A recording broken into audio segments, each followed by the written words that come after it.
Ben ritrovati al meteo. Tempo lievemente instabile sulle nostre regioni, ma vediamo il dettaglio di sabato 19 maggio. Sul Veneto prevale il bel tempo, asciutto e stabile su tutta la nostra regione. Ampio soleggiamento su tutti i settori con il cielo che sarà sereno o al massimo poco nuvoloso. Possibili soltanto isolati temporali pomeridiani sul Bellunese.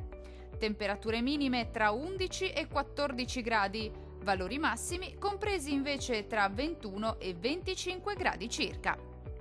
Situazione simile sul Friuli Venezia Giulia, anche in questo caso sarà buono al mattino, con tanto sole sulla nostra regione, dove il cielo sarà in prevalenza sereno. Nella seconda parte della giornata qualche acquazzone sui rilievi in genere.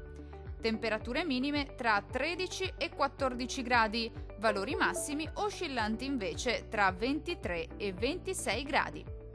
Non sarà altrettanto fortunato il Trentino Alto Adige. Qui il tempo sarà molto instabile, con molte nubi e con rovesci e temporali piuttosto frequenti nell'arco della giornata.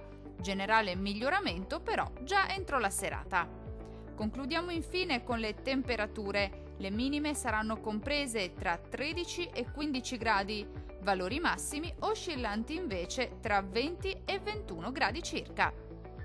Dal meteo di Antenna 3 per ora è tutto. Arrivederci al prossimo aggiornamento.